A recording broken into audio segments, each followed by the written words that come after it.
Viewers welcome back to program. So viewers गलबात करन जा रहे हैं कि चीन वालों जारी नवे नक्शे विच अरुणाचल प्रदेश ਅਤੇ ਅਕਸਾਈ ਚੇਨ ਨੂੰ चीन ने अपने मुल्क का हिस्सा दसिया है और 24 घंटे भारत वालों इस ते मूँह तक नहीं खोलिया गया।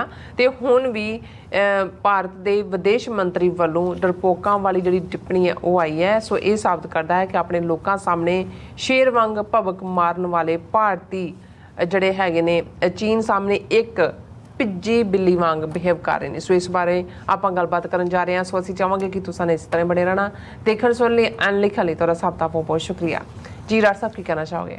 ਦੇਖੋ ਅੱਜ ਸਾਨੂੰ ਥੋੜਾ ਜਲਦੀ ਵਾਈਂਡ ਅਪ ਕਰਨਾ ਪੈਣਾ ਪ੍ਰੋਗਰਾਮ, ਅਸੀਂ ਟਾਈਮ ਤੋਂ ਪਹਿਲਾਂ ਐਂਡ ਕਰ ਰਹੇ ਹਾਂ ਜੀ।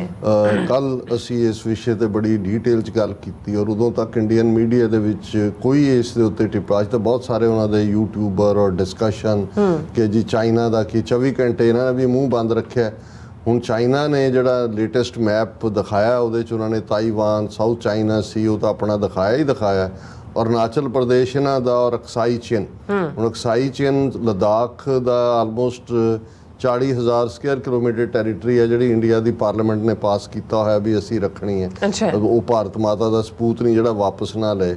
4,500 ਸਕੁਅਰ ਕਿਲੋਮੀਟਰ ਇਹਨਾਂ ਨੇ 2020 ਤੋਂ ਹੁਣ ਤੱਕ ਗਲਵਾਨ, ਡੈਪਚੌਂਗ ਦੇ ਵਿੱਚ ਗਵਾਈ ਹੈ।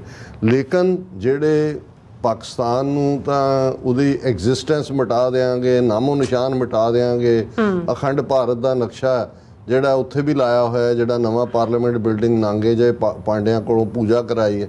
ਲੇਕਿਨ ਐਸਾ ਕੀ ਕਾਰਨ ਹੈ ਜਿਹੜੇ ਆਪਣੇ ਆਪ ਨੂੰ ਸੁਪਰ ਪਾਵਰ, ਔਰ ਦੂਜਾ ਅੱਜ ਇੱਕ ਹਿੰਦੂ ਰਿਸ਼ੀ ਨੇ ਵੈਸੇ ਮੰਗ ਕੀਤੀ ਹੈ ਕਿ ਜਿਹੜਾ ਮੋਦੀ ਜੀ ਚੰਦਰਮਾ को हिंदू राष्ट्र घोषित कर दे। मैं क्या भी क्या कहने, ਇਹ ਸਟੇਟਮੈਂਟ ਆਫ ਦਾ ਸੈਂਚਰੀ ਹੈ ਵੀ ਕਰ ਦਿਓ ਤੁਸੀਂ ਵੀ ਉੱਥੇ ਤਾਂ ਤੁਸੀਂ ਚੰਦਰਮਾ ਨੂੰ ਹਿੰਦੂ ਰਾਸ਼ਟਰ ਘੋਸ਼ਿਤ ਕਰਨ ਵੱਲ ਜਾ ਰਹੇ ਹੋ ਤੇ ਇੱਥੇ ਤੁਹਾਡਾ ਮੂੰਹ ਨਹੀਂ ਖੁੱਲਦਾ ਵੀ ਚੀਨ ਨੇ ਹਮਲਾ ਕੀਤਾ ਵਾਪਸ। 24 ਘੰਟੇ ਬਾਅਦ ਭਿੱਜੀ ਬਿੱਲੀ ਵਾਲਾ ਰਿਐਕਸ਼ਨ ਹੈ।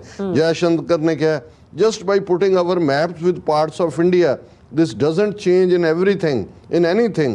Our government is very clear about what our territory is. Making absurd claims doesn't make other people terrorists yours. ਜੇ ਕਲੇਮ ਕਰਨ ਨਾਲ ਦੂਜਿਆਂ ਦੇ ਤਾਂ ਤੁਸੀਂ ਡੇਅਰ ਕਰੋ, ਤੁਸੀਂ ਮੈਪ ਬਣਾਓ, ਤੁਸੀਂ ਜਿਹੜਾ ਲੂਜ਼ ਕੀਤਾ ਉਦੋਂ ਵੀ ਹੁਣ ਵੀ ਉਹ ਆਪਣੇ ਨਕਸ਼ੇ 'ਚ ਦਿਖਾਓ, ਫਿਰ ਦੇਖੋ ਜਿਹਨੂੰ ਕਹਿੰਦੇ ਨੇ ਕਿ ਵੀ ਜਲਵਾ।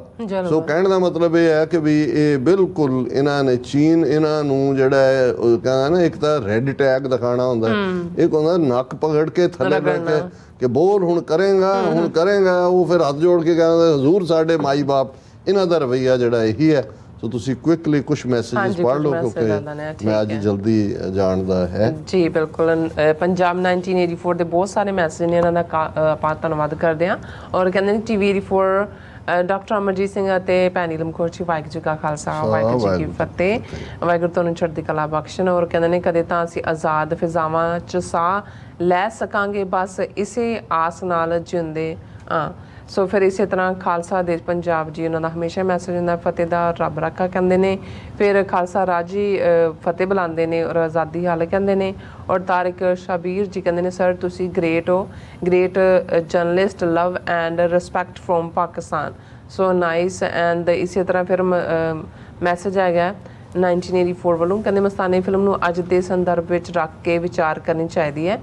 ਅੱਜ ਵੀ ਨਾਦਰ ਸ਼ਾਹ, ਜ਼ਕਰੀਆ ਖਾਨ, ਔਰੰਗਜ਼ੇਬ ਵਰਗੇ ਜਿਉਂਦੇ ਨੇ, ਭਾਵੇਂ ਅੱਜ ਸ਼ਕਲਾਂ ਬਦਲੀਆਂ ਨੇ ਪਰ ਸੋਚ ਅੱਜ ਉਹੀ ਹੈ।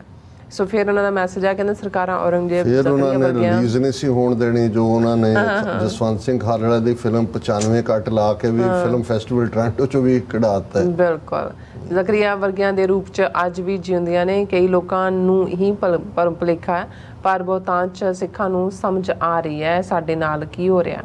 ਸੋ ਇਸੇ ਤਰ੍ਹਾਂ ਮੈਸੇਜ ਹੈ ਸੈਯਦ ਇਕਬਾਲ ਜੀ ਕਹਿੰਦੇ ਨੇ sir they want only few people who look after religious places to be left in Punjab.